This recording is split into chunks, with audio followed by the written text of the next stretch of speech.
First இந்த recipe பண்ணுறதுக்கு 2 நெல்லிக்காய் சைஸ் அளவு புளி எடுத்து இது போல் ஒரு பாத்திரத்தில் சேர்த்துருங்க. நம்ம 1 கிலோ அளவு மீனில் செய்ய போகிறோம், அதனால் இந்த அளவுக்கு புளி சேர்க்கணும், அப்போ தான் டேஸ்டியாக இருக்கும். இப்போ இந்த புளியை தண்ணி ஊற்றிட்டு நல்லா வாஷ் பண்ணிடுங்க. வாஷ் பண்ணதுக்கப்புறமா தண்ணி சேர்த்துட்டு ஒரு அரை மணி நேரம் அப்படியே ஊற வச்சுருங்க. இது நல்லா ஊறட்டும்.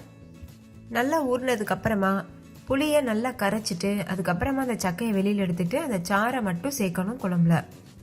இப்போ ஒரு கடாய் சூடுபடுத்திக்கோங்க. அதில் 2 டேபிள் ஸ்பூன் எண்ணெய் சேர்த்துக்கோங்க. எண்ணெய் சூடானதும் 1 கப் அளவு வெங்காயத்தை இது போல் அரிஞ்சிட்டு சேர்த்துக்கோங்க. நீங்கள் சின்ன வெங்காயம் கூட யூஸ் பண்ணலாம். சின்ன வெங்காயம் சேர்த்து பண்ணும்போது இன்னுமே ரொம்ப டேஸ்டியாக இருக்கும். நான் பெரிய வெங்காயம் சேர்த்து பண்ணியிருக்கேன். இப்போ இந்த வெங்காயம் நல்லா வதங்கட்டும். இது கூடவே பூண்டு பற்கள் சேர்த்துக்கோங்க. 1 கைப்பிடி அளவு பூண்டு பல் சேர்த்துக்கோங்க. சேர்த்துட்டு இதையும் நல்லா வதக்கிக்கோங்க. ஸ்டவ் லோ ஃப்ளேம்லேயே இருக்கட்டும். இதில் 1 கொத்து கருவேப்பிலை சேர்த்துக்கோங்க. கருவேப்பிலை சேர்த்து அரைச்சி பண்ணும்போது அந்த குழம்புல ஒரு தனி வாசனை இருக்கும். அடுத்து இதில் 1 டீஸ்பூன் சீரகம் சேர்த்துக்கோங்க. கூடவே அரை டீஸ்பூன் மிளகும் சேர்த்துட்டு இது நல்லா வதக்கிக்கோங்க. உங்களுக்கு மிளகோட காரம் பிடிக்கும்னா நீங்கள் 1 டீஸ்பூன் மிளகு கூட சேர்க்கலாம், நல்லா காரமாக இருக்கும். இப்போ பாருங்கள், வெங்காயத்தோட கலர் நல்லாவே சேஞ்ச் ஆகியிருக்கு. இப்போ ஸ்டவ் ஆஃப் பண்ணிவிட்டு இதை முழுமையாக ஆற வச்சுருங்க. ஆறுனதுக்கப்புறமா ஒரு மிக்சி ஜாருக்கு மாற்றிடுங்க. இப்போ இதை மிக்சி ஜாருக்கு மாற்றியாச்சு.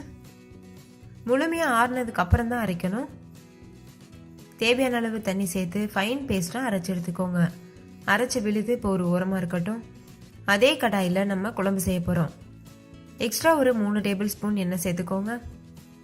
நான் நல்லெண்ணெய் யூஸ் பண்ணியிருக்கேன். பொதுவாக மீன் குழம்பு நம்ம நல்லெண்ணெயில் செய்யும்போது ரொம்பவே டேஸ்டியாக இருக்கும். எண்ணெய் சூடானதுக்கப்புறமா இதில் கொஞ்சமாக கடுகு அதுக்கப்புறம் வெந்தயம் சேர்த்துக்கோங்க. 1 டீஸ்பூன் கடுகு, அரை டீஸ்பூன் வெந்தயம் சேர்த்துருக்கேன். இப்போது தாளிதம் நல்லா பொரிஞ்சதுக்கப்புறமா 1 கொத்து கருவேப்பிலை சேர்த்துருங்க. கருவேப்பிலை நல்லா பொரியட்டும். அடுத்து இதில் ஒரு 3/4 கப் அளவு வெங்காயத்தை பொடியாக அரிஞ்சு சேர்த்துக்கோங்க. நீங்கள் நான் சொன்னது போல் சின்ன வெங்காயம் கூட யூஸ் பண்ணலாம். வெங்காயம் நல்லா வதங்கட்டும். கொஞ்சமாக உப்பு சேர்த்து வதக்குங்க, அப்போ வெங்காயம் சீக்கிரமாகவே வதங்கிடும். அடுத்து இதில் 2 பச்சை மிளகாவை நீள்வாக்கில் கீறிட்டு சேர்த்துக்கோங்க. சேர்த்துட்டு நல்லா கலந்துருங்க. வெங்காயம் இந்த அளவுக்கு நல்லா வதங்கினதுக்கப்புறமா இதில் தக்காளி சேர்த்துக்கோங்க. 1 கப் அளவு தக்காளி சேர்த்துக்கோங்க. பொடியாக அரிஞ்சு சேர்த்துக்கோங்க. சேர்த்துட்டு இதையும் நல்லா வதக்கிடுங்க. தக்காளி நல்லா சாஃப்ட் ஆகிறது வரைக்கும் நல்லா வதக்கிக்கோங்க. நான் இதில் மொத்தமாக 3 பெரிய சைஸ் வெங்காயம், 2 பெரிய சைஸ் தக்காளி யூஸ் பண்ணியிருக்கேன். இப்போ தக்காளி இந்த அளவுக்கு சாஃப்டாக வெந்ததுக்கப்புறமா இதில் நம்ம மசாலா பொருட்கள்லாம் சேர்க்கணும். 2 டேபிள் ஸ்பூன் மிளகாத்தூள் சேர்த்துக்கோங்க. நான் காஷ்மீரி மிளகாத்தூள் சேர்த்துருக்கேன். இது காரம் கம்மியாக இருக்கும், அதே மாதிரி கலர் நல்லா கொடுக்கும். கூடவே அரை table spoon garam masala, 3 table spoon மல்லித்தூள் சேர்த்துக்கோங்க. நம்ம ஏற்கனவே வதக்கி அரைக்கும் போது சீரகம் மிளகுலாம் சேர்த்துருக்கிறதுனால சீரகத்தூள் மிளகுத்தூள்லாம் சேர்க்க தேவையில்லை. இப்போ இதில் ஒரு 1/4 டீஸ்பூன் அளவு மஞ்சள் தூள் சேர்த்துக்கோங்க. ஸ்டவ் லோ ஃப்ளேம்லேயே இருக்கட்டும், இல்லைன்னா மசாலா சீக்கிரமாகவே கரியிறதுக்கு சான்ஸ் இருக்குது. ஸ்டவ்வை லோ ஃப்ளேம்லேயே வச்சுட்டு இதை ஒரு 1 நிமிஷத்துக்கு மட்டும் நல்லா வதக்கிடுங்க. மசாலாவோட பச்சை வாசனைலாம் போயிடும். மசாலாவோட பச்சை வாசனை போனதுக்கப்புறமா நம்ம ஏற்கனவே அரைச்சி வச்சுருக்க விழுதை சேர்த்துடணும். வதக்கி அரைச்சி வச்சுருந்தோம்ல அந்த விழுதை சேர்த்துருங்க. சேர்த்துட்டு இதையும் நல்லா மிக்ஸ் பண்ணிடுங்க. இதை நம்ம ஏற்கனவே வதக்கிட்டு தான் அரைச்சிருக்கோம், அதனால் இந்த டைமில் இது ரொம்ப நேரம் வேகணும்னு அவசியம் இல்லை. லேசாக கலந்து விட்டாவே போதும். கலந்ததுக்கப்புறமா தேவையான அளவு தண்ணி சேர்த்துக்கோங்க. நான் மிக்சியில் கொஞ்சமாக தண்ணி சேர்த்துட்டு அந்த தண்ணியை சேர்த்துருக்கேன். நீங்கள் நார்மலான தண்ணி கூட சேர்க்கலாம். இது கூடவே நம்ம ஏற்கனவே ஊற வச்சுருந்த புளி இருக்குல்ல, அதை கரைச்சிட்டு அந்த சக்கையை வடிகட்டிட்டு இந்த மாதிரி புளி தண்ணியை மட்டும் சேர்த்துக்கோங்க.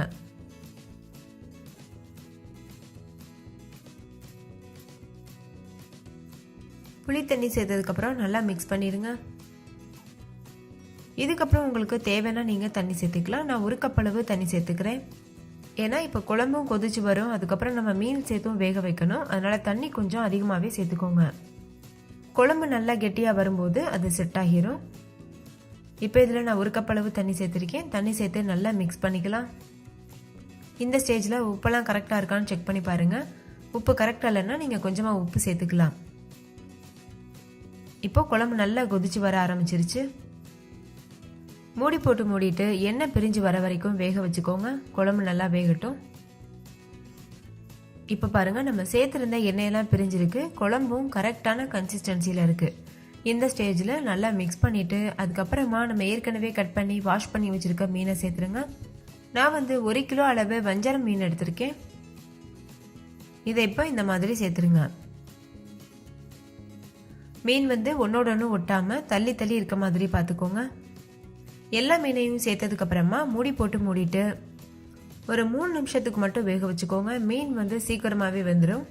குழம்போட கன்சிஸ்டன்சி எந்த மாதிரி இருக்கணுமோ அது நீங்கள் மீன் சேர்க்கறதுக்கு முன்னாடியே ஃபிக்ஸ் பண்ணிடுங்க. தண்ணியாக இருக்கணுமா இல்லை கெட்டியாக இருக்கணுமான்னு சொல்லி. ஏன்னா மீன் சேர்த்ததுக்கப்புறம் நம்ம அதிக நேரம் கொதிக்க வைக்க முடியாது. இப்போ 3 நிமிஷம் ஆகியிருக்கு. குழம்பு நல்லா எண்ணெய் பிரிஞ்சு வந்திருக்கு. மீனும் நல்லா வெந்திருக்கு. அதிகமாக நம்ம கரண்டி வச்சு கலந்துடக்கூடாது. லேசாக மட்டும் எடுத்து விடுங்க. அவ்வளோதான், கலர்ஃபுல்லான டேஸ்டியான மீன் குழம்பு சூப்பராக தயாராக இருக்குது. நீங்களே பாருங்கள், பார்க்கும்போதே சாப்பிடணும் போல் இருக்குது. கண்டிப்பாக நீங்களும் இதே மெத்தடில் ட்ரை பண்ணி பாருங்கள். ஒயிட் ரைஸ் கூட வச்சு சாப்பிட்றதுக்கு, இட்லி தோசை கூடலாம் வச்சு சாப்பிட்றதுக்கு ரொம்பவே டேஸ்டியாக இருக்கும். குழம்ப உடனே சர்வ் பண்ணாமல் வெதுவெதுப்பான சூடு வர வரைக்கும் அப்படியே மூடி போட்டு வச்சுருங்க. வெதுவெதுப்பாக வந்ததுக்கப்புறமா நீங்கள் சர்வ் பண்ணலாம். ஃபர்ஸ்ட் இந்த ரெசிபி பண்ணுறதுக்கு ஒரு கடாய் சூடுபடுத்திக்கோங்க. அதில் 2 டேபிள் ஸ்பூன் எண்ணெய் சேர்த்துக்கோங்க. எண்ணெய் நல்லா சூடானதுக்கப்புறமா ஒரு கொத்து கருவேப்பிலை சேர்த்துக்கோங்க. கருவேப்பிலை நல்லா பொரியட்டும். இது கூடவே ஒரு கைப்பிடி அளவு பூண்டு பற்கள் சேர்த்துக்கோங்க. கூடவே ஒரு கப் அளவுக்கு சின்ன வெங்காயத்தை தோல் உரிச்சிட்டு இந்த மாதிரி சேர்த்துக்கோங்க. கட் பண்ணணும்னு அவசியம் இல்லை, ஏன்னா நம்ம இதை வதக்கிட்டு அரைக்க தான் போகிறோம். உங்ககிட்ட சின்ன வெங்காயம் இல்லைன்னா ஒரு பெரிய சைஸ் வெங்காயத்தை பொடியாக அரிஞ்சு சேர்த்துக்கோங்க. இப்போ இது நல்லா வதங்கட்டும். வதங்குறதுக்காக கொஞ்சமாக உப்பு சேர்த்துக்கோங்க. உப்பு சேர்த்து வதக்கும் போது நல்லா சீக்கிரமாகவே வதங்கி வந்துடும். ஸ்டவ்வை மீடியம் ஃப்ளேம்லேயே வச்சுக்கோங்க. இடையிடையில இது போல் கலந்து விட்டுக்கோங்க. இப்போ பாருங்கள், வெங்காயத்தோட கலர் நல்லா சேஞ்ச் ஆகிட்டு வெங்காயம் முழுமையாக வதங்கி வந்திருக்கு. நல்லா சாஃப்ட் ஆகியிருக்கு. இந்த ஸ்டேஜில் ஸ்டவ் ஆஃப் பண்ணிவிட்டு முழுமையாக ஆற வச்சுருங்க. ஆறுனதுக்கப்புறமா ஒரு மிக்சி ஜாருக்கு மாற்றிடுங்க. இப்போ இதில் 2 டீஸ்பூன் அளவுக்கு மிளகாத்தூள் சேர்த்துக்கோங்க. 1/2 டீஸ்பூன் மஞ்சள் தூள், 1 டீஸ்பூன் சீரகத்தூள், 4 டீஸ்பூன் மல்லித்தூளும் சேர்த்துக்கோங்க. அடுத்து இதில் 1/4 டீஸ்பூன் அளவுக்கு மிளகுத்தூள் சேர்த்துக்கோங்க. சேர்த்துட்டு தேவையான அளவு தண்ணி சேர்த்து ஃபைன் பேஸ்ட்டாக அரைச்சி எடுத்துக்கோங்க. அரைச்சதுக்கப்புறமா இது ஒரு ஓரமாக வச்சுருங்க. அடுத்து ஒரு கடாய் சூடுபடுத்திக்கோங்க. நான் மண் கடாயில் பண்ண போகிறேன். நீங்கள் நார்மல் கடாயில் கூட பண்ணலாம். இதில் 4 டேபிள் ஸ்பூன் எண்ணெய் சேர்த்துக்கோங்க. எண்ணெய் சூடானதும் 1 டீஸ்பூன் கடுகு, 1/4 டீஸ்பூன் வெந்தயம் சேர்த்து தாளிச்சுக்கோங்க. தாளிதம் புரிஞ்சதுக்கப்புறமா ஒரு கொத்து கருவேப்பிலை சேர்த்துட்டு, கருவேப்பிலை நல்லா புரிஞ்சதுக்கப்புறமா 1 கப் அளவுக்கு சின்ன வெங்காயத்தை பொடியாக அரிஞ்சு சேர்த்துக்கோங்க. சேர்த்துட்டு இது நல்லா வதக்கிக்கோங்க. உங்ககிட்ட சின்ன வெங்காயம் இல்லைன்னா நீங்கள் பெரிய வெங்காயம் கூட எடுத்துக்கலாம். ஒரு பெரிய சைஸ் வெங்காயத்தை பொடியாக அரிஞ்சு சேர்த்துக்கோங்க. வெங்காயம் நல்லா வதங்கணும். அதுக்காக கொஞ்சமாக உப்பு சேர்த்து நல்லா மிக்ஸ் பண்ணிடுங்க. இப்போ பாருங்கள், வெங்காயம் நல்லாவே வதங்கிருச்சு. வெங்காயம் முழுமையாக வதங்கினாதான் குழம்பு நல்லா திக்காக இருக்கும். இப்போ இதில் 2 பெரிய சைஸ் அளவு தக்காளியை பொடியாக அரிஞ்சு சேர்த்துக்கோங்க. சேர்த்துட்டு இதையும் நல்லா வதக்கிடுங்க. தக்காளி முழுமையாக சாஃப்டாக குக்காய் வரணும். அது வரைக்கும் நல்லா வதக்கிக்கோங்க. ஸ்டவ் மீடியம் ஃப்ளேம்லேயே இருக்கட்டும். இப்போ பாருங்கள், தக்காளி முழுமையாக வதங்கிருச்சு. நல்லா தண்ணி விட்டு வந்திருக்கு. இந்த அளவு தக்காளி நல்லா மசிஞ்சு வதங்கணும். இந்த அளவு தக்காளி வதங்கினதுக்கப்புறமா நம்ம ஏற்கனவே வதக்கி அரைச்சி வச்சுருக்கோம்ல விழுது, அதை சேர்த்துருங்க. சேர்த்துட்டு இதையும் நல்லா மிக்ஸ் பண்ணிடுங்க. ஸ்டவ் லோ ஃப்ளேம்லேயே வச்சுக்கோங்க. லோ ஃப்ளேமில் வச்சுட்டு ஒரு 2 நிமிஷத்துக்கு எண்ணெய் பிரிஞ்சு வர வரைக்கும் வெயிட் பண்ணுங்கள். 2 நிமிஷத்துக்கு அப்புறமா தேவையான அளவு தண்ணி சேர்த்துக்கோங்க. உங்களுக்கு குழம்போட திக்னஸ் எந்த அளவு இருக்கணுமோ அந்த அளவு பார்த்துட்டு நீங்கள் தண்ணி சேர்த்துக்கலாம். நான் ஒரு 1.5 கப் அளவுக்கு தண்ணி சேர்த்துருக்கேன். தண்ணி சேர்த்துட்டு நல்லா மிக்ஸ் பண்ணிடுங்க. இது கூட நம்ம புளி கரைசலும் சேர்ப்போம். அதனால் தண்ணி பார்த்துட்டு சேர்த்துக்கோங்க. ரொம்ப தண்ணியாக இருந்தால் குழம்பு அவ்வளோ டேஸ்ட்டாக இருக்காது. தண்ணி சேர்த்து இந்த மாதிரி மிக்ஸ் பண்ணதுக்கப்புறமா இது கூட புளி கரைசல் சேர்த்துக்கோங்க. ஒரு சின்ன எலுமிச்சம்பழம் அளவு சைஸ் புளியை தண்ணியில் ஒரு 1/2 மணி நேரம் ஊற வச்சுட்டு அதுக்கப்புறமா அதை கரைச்சிட்டு இந்த மாதிரி அந்த தண்ணியை மட்டும் சேர்த்துக்கோங்க. சேர்த்துட்டு நல்லா மிக்ஸ் பண்ணிடுங்க. மிக்ஸ் பண்ணதுக்கப்புறமா ஸ்டவ்வை லோ ஃப்ளேமில் வச்சு மூடி போட்டு மூடிட்டு ஒரு நிமிஷத்துக்கு வெயிட் பண்ணுங்கள். நல்லா கொதிக்க ஆரம்பித்ததுக்கப்புறமா ஓப்பன் பண்ணி பாருங்கள். இந்த ஸ்டேஜில் இது கூட நம்ம தேங்காய் பால் சேர்க்கணும். பாதி மூடி அளவு தேங்காயை தண்ணி ஊற்றி அரைச்சிட்டு பால் எடுத்து சேர்த்துருக்கேன். கெட்டியான தேங்காய் பால் சேர்த்துக்கோங்க. நீங்கள் தேங்காய் பால் சேர்க்காம கூட மீன் குழம்பு வைக்கலாம். ஆனால் தேங்காய் பால் சேர்த்து பண்ணும்போது அதோட டேஸ்ட் வந்து ரொம்பவே சூப்பராக இருக்கும். இப்போ மறுபடிக்கும் மூடி போட்டு மூடிட்டு ஸ்டவ்வை லோ ஃப்ளேமில் வச்சு எண்ணெய் பிரிஞ்சு வர வரையும் வெயிட் பண்ணுங்கள். இப்போ பாருங்கள், நம்ம சேர்த்த எண்ணெயெல்லாம் பிரிஞ்சு வந்திருக்கு. மீன் சேர்த்து நல்லா வேக வைக்கும்போது இன்னுமே நல்லா எண்ணெய் பிரிஞ்சு வரும். இப்போ இதில் க்ளீன் பண்ணி வச்சுருக்க மீனை சேர்த்துருங்க. ஸ்டவ் வந்து லோ ஃப்ளேம்லேயே இருக்கட்டும். நான் வந்து 3/4 கிலோ அளவுக்கு மத்தி மீன் எடுத்திருக்கேன், அதை தான் சேர்த்துருக்கேன். நீங்கள் 1 கிலோ அளவுக்கு கூட சேர்க்கலாம். மீனை சேர்த்துட்டு ரொம்ப அதிகமாக கரண்டி வச்சு மிக்ஸ் பண்ணக்கூடாது. எல்லா மீன்களையும் சேர்த்ததுக்கப்புறமா ஸ்டவ்வை லோ ஃப்ளேமில் வச்சுட்டு மூடி போட்டு மூடிட்டு ஒரு 5 நிமிஷத்துக்கு வேக வச்சுக்கோங்க போதும்.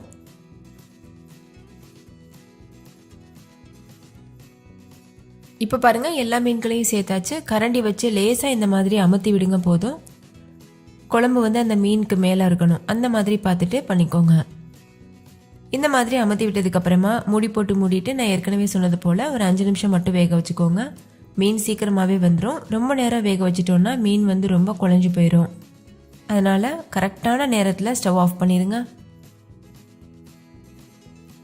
இப்போ பாருங்கள், 5 நிமிஷம் ஆகியிருக்கு. மீன் நல்லா வெந்துட்டு பார்க்குறதுக்கே கலர்ஃபுல்லாக கமன்னு குழம்பு வந்து தயாராக இருக்குது. ரொம்பவே டேஸ்டியாக இருந்துச்சு. நான் சொன்னது போல் அப்படியே செஞ்சு பாருங்கள். இப்போ வந்து ஒரு சின்ன டிப்ஸ் வந்து ஷேர் பண்ணிக்கிறேன். ஃபைனலாக நம்ம மீனை வந்து இறக்க போகும்போது ஸ்டவ் ஆஃப் பண்ணிவிட்டு பச்சையாக கருவேப்பிலையை கொஞ்சமாக பிச்சு சேர்த்துக்கோங்க. அதே மாதிரி ஒரு டீஸ்பூன் நல்லெண்ணெய் சேர்த்துருங்க. சேர்த்துட்டு கலக்கக்கூடாது, அப்படியே மூடி போட்டு மூடிட்டு வச்சுருங்க. அதாவது இதை வந்து நம்ம ஸ்டவ் ஆஃப் பண்ணிட்டு தான் பண்ணணும். இப்போ ஓரளவு மீன் குழம்பு நல்லா ஆறுனதுக்கப்புறமா சாதத்து கூட வச்சு சர்வ் பண்ணிடலாம். நான் இன்றைக்கி ஒயிட் ரைஸ் கூட வச்சு சர்வ் பண்ண போகிறேன். மத்தி மீனில் எக்கச்சக்கமான ஹெல்த் பெனிஃபிட்ஸ் இருக்குது. அது எல்லாத்தையும் நான் இந்த வீடியோவில் சொன்னேன்னா வீடியோ வந்து ரொம்ப லென்த்தி ஆயிரும். அதனால் நான் டிஸ்கிரிப்ஷனில் உங்களுக்கு ஷேர் பண்ணியிருக்கேன், வேணா செக் பண்ணி பாருங்கள், உங்களுக்கு யூஸ்ஃபுல்லாக இருக்கும். நீங்களே ஆச்சரியப்படுற அளவுக்கு மத்தி மீனில் நிறைய ஹெல்த் பெனிஃபிட்ஸ் இருக்குது. ஸோ வாரம் ஒரு முறை நம்ம இந்த மத்தி மீன் சாப்பிட்டோன்னா உடம்புக்கு ரொம்பவே நல்லது. ஸோ கண்டிப்பாக ட்ரை பண்ணி பாருங்கள். ஃபஸ்ட் இந்த ரெசிபி பண்ணுறதுக்கு ஒரு கடாய் சூடுபடுத்திக்கோங்க. அதில் 2 டேபிள் ஸ்பூன் எண்ணெய் சேர்த்துக்கோங்க. நான் மண் சட்டியில் தான் செய்ய போகிறேன். பொதுவாக மீன் குழம்பு மண் சட்டியில் செய்யும்போது அதோட ருசியே தனியாக தான் இருக்கும். நீங்கள் நார்மல் கடாயில் கூட செய்யலாம். எண்ணெய் சூடானதும் 1 கப் அளவுக்கு சின்ன வெங்காயத்தை தோல் உரிச்சிட்டு சேர்த்துக்கோங்க. இது கூடவே ஒரு கைப்பிடி பூண்டு பற்கள் சேர்த்துக்கோங்க. சேர்த்துட்டு கோல்டன் ப்ரௌன் கலர் வர வரைக்கும் நல்லா வதக்கிக்கோங்க. ஸ்டவ் வந்து லோ ஃப்ளேமில் இருக்கட்டும். வெங்காயம் பூண்டு நல்லா வதங்கினதுக்கப்புறமா இது கூட தேங்காய் துருவல் சேர்த்துக்கோங்க. ஒரு 3 டேபிள் ஸ்பூன் அளவுக்கு தேங்காய் துருவல் சேர்த்துக்கோங்க போதும். தேங்காய் வந்து அதிகமாக சேர்த்தோன்னா ரொம்ப கெட்டியாயிரும், அது அந்தளவுக்கு டேஸ்ட் இருக்காது. ஸோ 3 ஸ்பூன் மட்டும் சேர்த்துக்கோங்க. சேர்த்துட்டு இதையும் நல்லா வதக்கிக்கோங்க. இது கூடவே 1 டீஸ்பூன் மிளகு, 1 டீஸ்பூன் சீரகம் சேர்த்துக்கோங்க. சேர்த்துட்டு இதையும் நல்லா வதக்கிடுங்க. இப்போ பாருங்கள், நல்லா வதங்கிருச்சு. ஸ்டவ் ஆஃப் பண்ணிவிட்டு முழுமையாக ஆற வச்சுருங்க. ஆறுனதுக்கப்புறமா ஒரு மிக்ஸி ஜாருக்கு மாற்றிக்கோங்க. மாற்றிட்டு தேவையான அளவுக்கு தண்ணி சேர்த்து எந்தளவு முடியுமோ அந்தளவுக்கு ஃபைன் பேஸ்ட்டாக அரைச்சி எடுத்துக்கோங்க. ஓகே, இப்போ அரைச்சி எடுத்துகிட்டு வந்துடலாம். பாருங்கள், இந்த அளவுக்கு நல்ல ஃபைன் பேஸ்ட்டாக அரைச்சி எடுத்துக்கணும். இப்போ இது ஒரு ஓரமாக இருக்கட்டும்.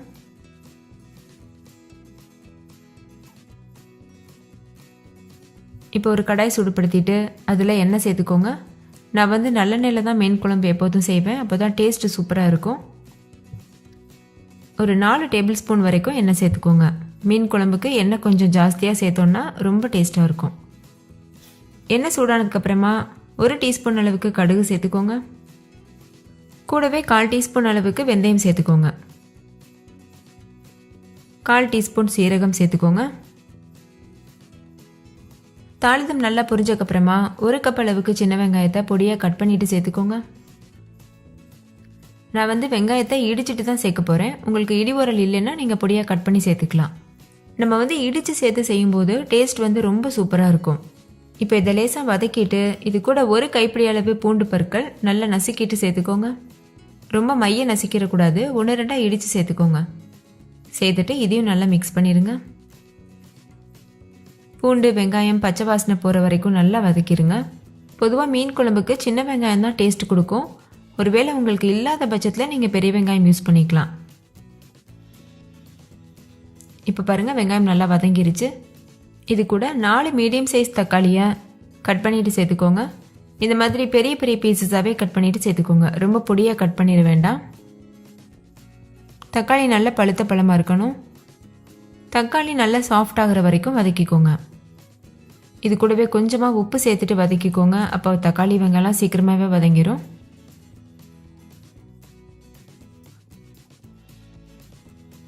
தக்காளி நல்லா வதங்கினதுக்கப்புறமா ஒரு கொத்து கருவேப்பிலை சேர்த்துக்கோங்க. சேர்த்துட்டு ஒரு டைம் மிக்ஸ் பண்ணிக்கோங்க.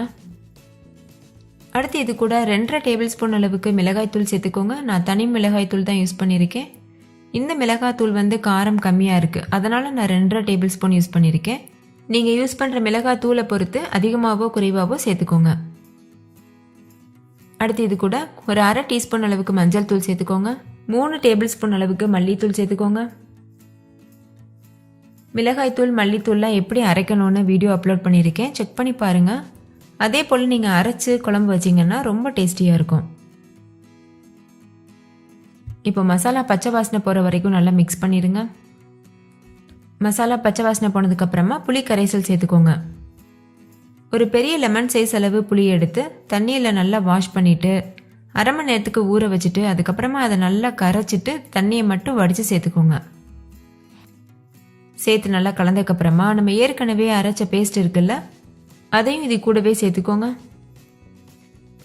சேர்த்துட்டு நல்லா மிக்ஸ் பண்ணிடுங்க. இந்த மாதிரி வெங்காயத்தை வதக்கி நம்ம வந்து அரைச்சி பேஸ்ட்டை சேர்த்து பண்ணும்போது குழம்பு நல்லா கெட்டியாக இருக்கும். இப்போ நான் இது வரைக்கும் குழம்பு வச்சிட்டு இருந்த கடாய் ரொம்ப சின்னதுனால நான் வேற ஒரு அகலமான கடாய்க்கு இந்த குழம்பை மாற்றிக்கிட்டேன். நீங்கள் குழம்பு செய்ய ஸ்டார்ட் பண்ணும்போதே நல்ல அகலமான கடாய் எடுத்துக்கோங்க. அப்போ தான் நம்ம கலந்து விடுறதுக்கு மீனை போட்டு வேக வைக்கிறதுக்கெலாம் கரெக்டாக இருக்கும். இப்போ பாருங்கள், நல்லா கொதிக்க ஸ்டார்ட் பண்ணிடுச்சு. உங்களுக்கு ரொம்ப கெட்டியாக இருக்க மாதிரி இருந்ததுன்னா நீங்கள் கொஞ்சமாக தண்ணி சேர்த்துக்கலாம். ஒரு கப் அளவுக்கு தண்ணி சேர்த்துக்கலாம். எனக்கு வந்து புளி கரைசலில் அந்த தண்ணியே கரெக்டாக இருந்தது, அதனால் நான் தண்ணி எதுவும் சேர்க்கலை. இப்போ குழம்போட பச்சை வாசனை போகிற வரைக்கும் நல்லா கொதிக்க வச்சுக்கோங்க. கிட்டத்தட்ட ஒரு 5லேருந்து 10 நிமிஷத்துக்கிட்ட ஆகும் குழம்பு பச்சை வாசனை போயிட்டு கரெக்டான டெக்ஸ்சருக்கு வரதுக்கு. இப்போ கொஞ்சமாக உப்பு சேர்த்துட்டு மிக்ஸ் பண்ணிக்கோங்க. உப்பு செக் பண்ணி பாருங்கள், தேவைப்பட்டதுன்னா சேர்த்துக்கோங்க. மூடி போட்டு மூடிட்டு எண்ணெய் பிரிஞ்சு வர வரைக்கும் வெயிட் பண்ணுங்கள். இப்போ குழம்பு நல்லா கொதிச்சிருச்சு, பச்சை வாசனையும் போயிடுச்சு, நல்லா எண்ணெய் பிரிஞ்சு வந்திருக்கு. இந்த ஸ்டேஜில் இது கூட நல்லா வாஷ் பண்ணி வச்சுருக்க மீன் சேர்த்துக்கோங்க. நான் 3/4 கிலோ அளவுக்கு மீன் எடுத்திருக்கேன். நான் வந்து சங்கரா மீன் தான் யூஸ் பண்ணியிருக்கேன். நீங்கள் எந்த மீனில் வேணாலும் இதே மெத்தடில் குழம்பு செய்யலாம். மீன் வந்து ஒன்றோட ஒன்று ஒட்டாமல் நல்லா தள்ளி தள்ளி இந்த மாதிரி போட்டுக்கோங்க. குழம்புல நல்லா டிப்பாக இருக்கணும், அதனால் நல்லா இந்த மாதிரி அமுத்தி விட்டுட்டு மூடி போட்டு மூடிட்டு மீடியம் ஃப்ளேமில் வச்சு ஒரு 3லேருந்து 5 நிமிஷம் வரைக்கும் வேக வச்சுக்கோங்க. இப்போ 5 நிமிஷம் கிட்ட ஆயிருக்கு. மீன் குழம்பு நல்லா சூப்பராக தயாராகிருச்சு.